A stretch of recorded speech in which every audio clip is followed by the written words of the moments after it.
Adelante.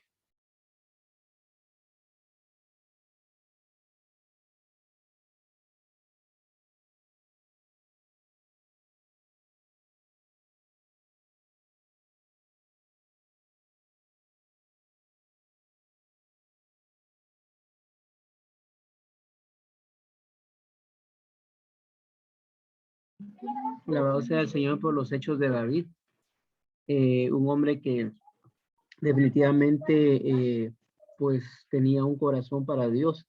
Y me impresionó algo que decía ahí, es de que Dios conoce el corazón de las personas. A Dios no le podemos engañar. A veces nosotros en nuestro mismo pecado, en nuestra vida, queremos engañar a Dios, tal vez cuando estamos mal, ¿verdad? Y queremos como arrepentirnos, pero le engañamos. Pero realmente en ese texto nos dice que el Señor no puede ser engañado y conoce la intención del corazón de un hombre.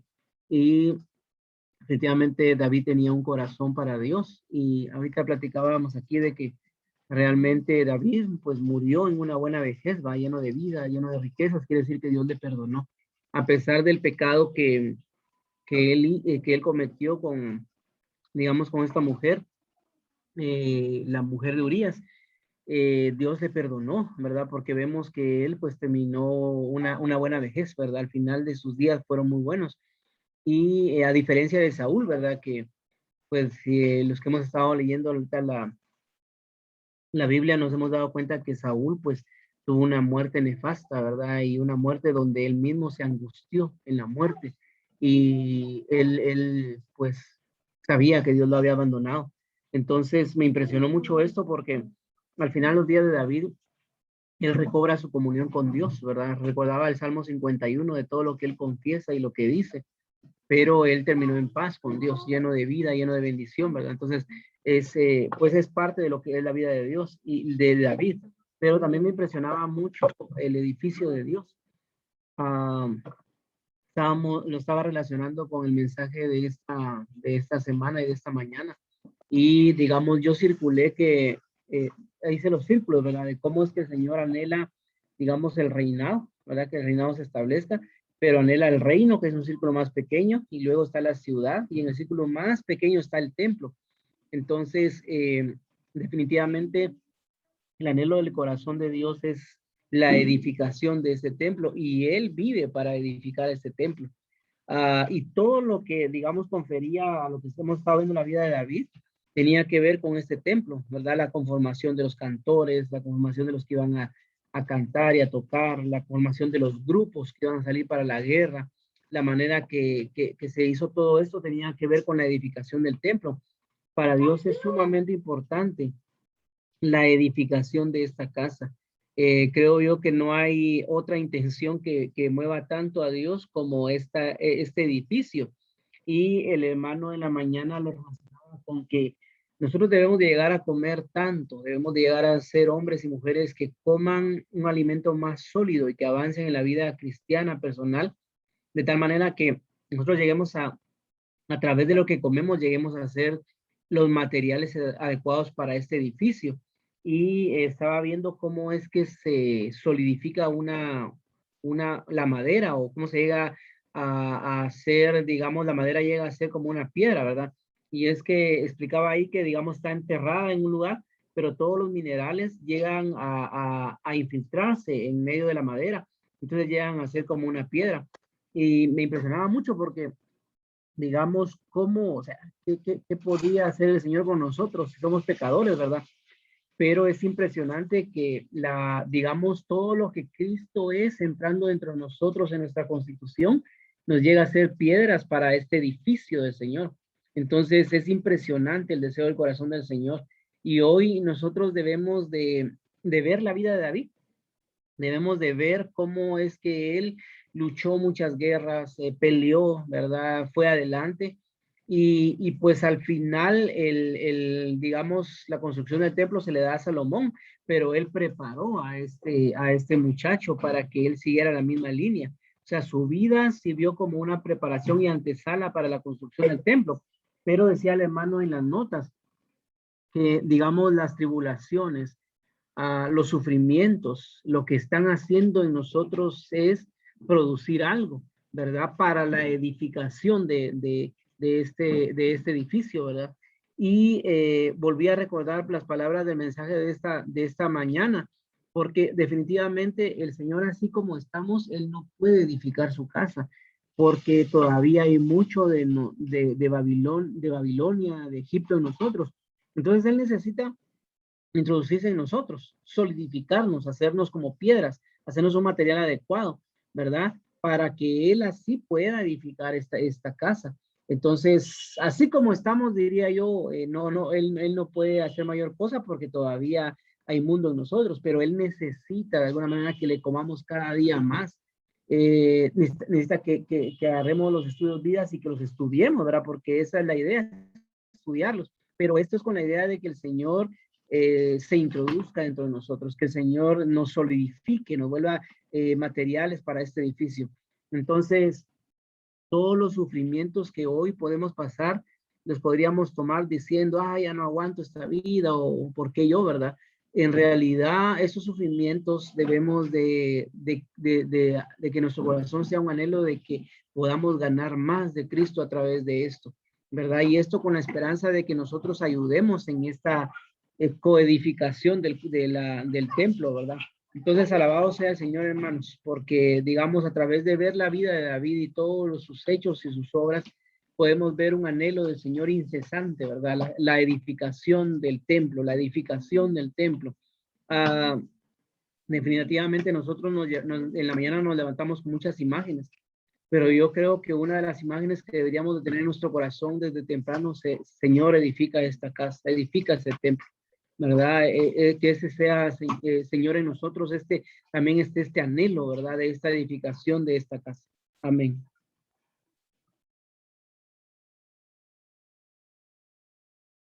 Amén, hermano, gracias por ese compartir.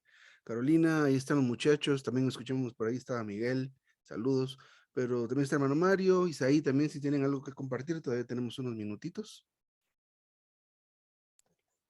Sí, me gustó mucho el inicio de la lectura donde empieza, bueno, la primera parte hablaba acerca de los sufrimientos que de alguna manera tuvo David y como compartía Marvin acerca de esto, ¿verdad? Que lo llevó a tal edificación del templo.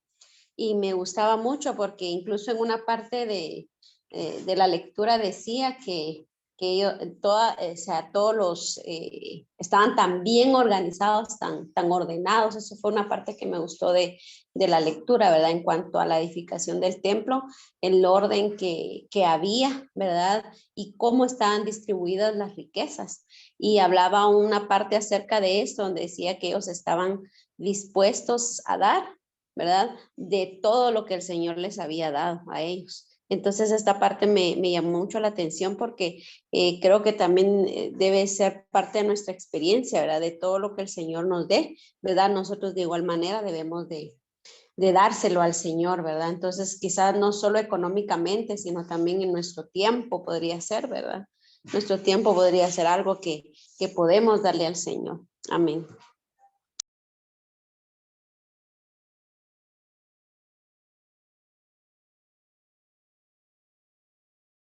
Ahí estaba la hermana Paula, no la había visto. Buenas noches, hermana. Pues ahí estamos, todavía tenemos un par de minutos, si quieren compartir algo, hermano Mario, Isaí, hermana Paula.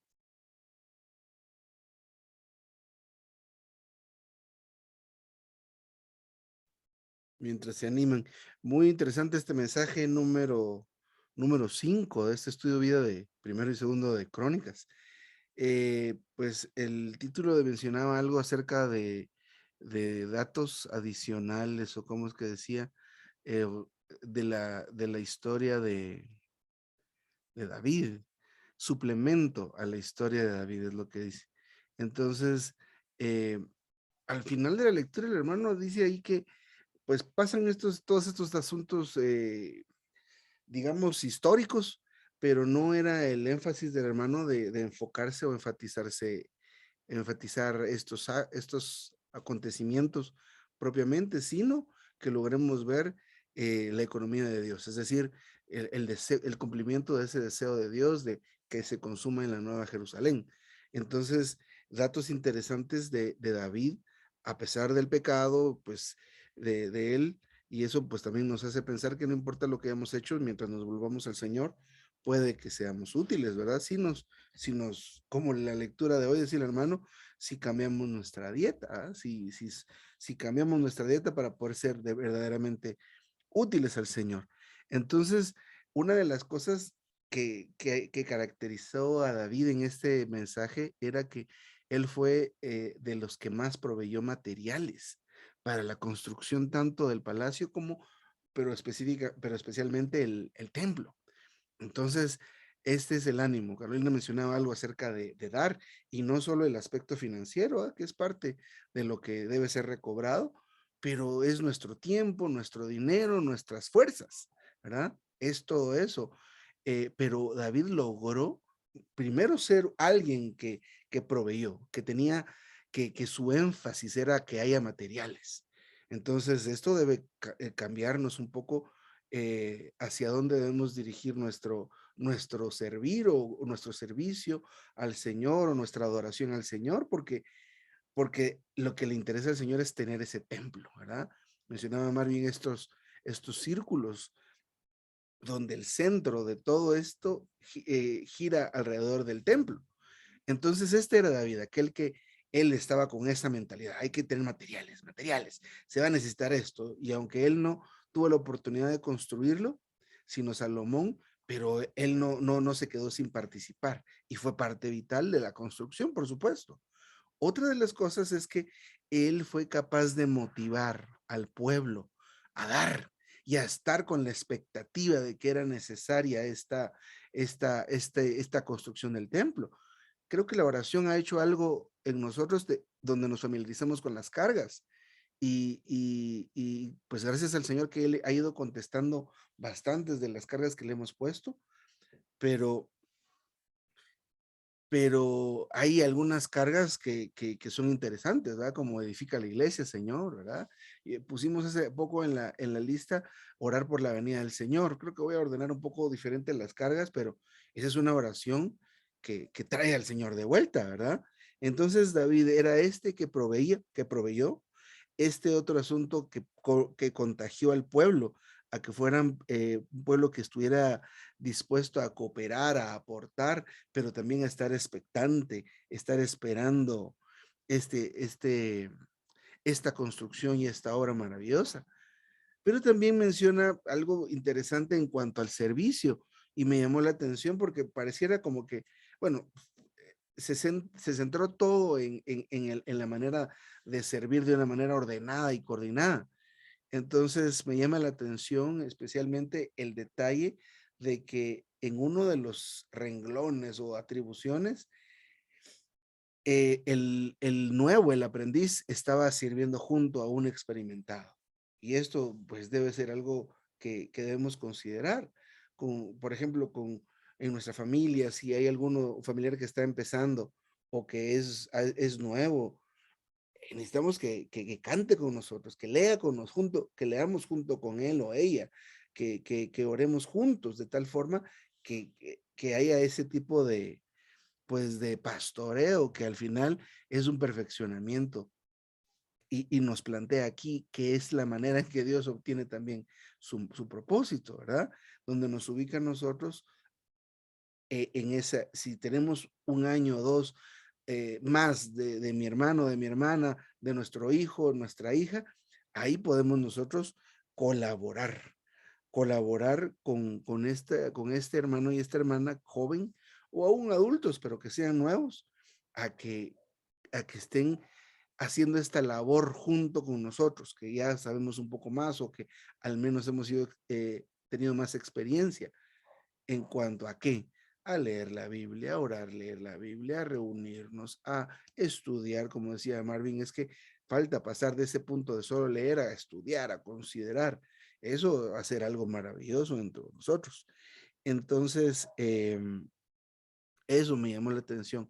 Y pues un poco curioso también, en uno de los puestos de gobernar o algo así, no recuerdo bien el detalle, pero había una cantidad exagerada de fulanos ahí sirviendo. Y dice el hermano aquí que esto puede que haya sido una de las causas que que causó una rebelión después del reinado de Salomón, ¿verdad? Porque esto hizo que que los recursos del gobierno, digamos, cayeran, o sea, se gastaran en lujos y en cosas estrafalarias. Y el hermano menciona ahí que no deberíamos bueno, nosotros no tenemos lujos acá de cualquier forma, pero hay momentos en que pueda que tengamos una oportunidad, pero la consideración, todos esos lujos siempre son temporales, ¿verdad? Son efímeros, se acaban. Entonces me llamó la atención ese pequeño detalle. No podría decirles que hay alguna aplicación práctica, pero me llamó la atención ese detalle. Yo me detengo acá. No sé si Marvin querés añadir algo más.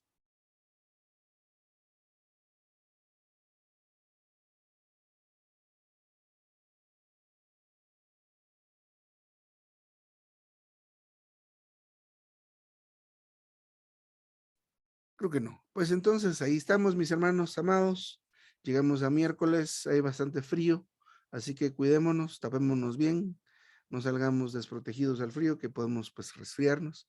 Que el Señor nos guarde. Mañana toca video y hasta el sábado nos vamos a ver para repasar la palabra santa de la semana. Que el Señor los guarde.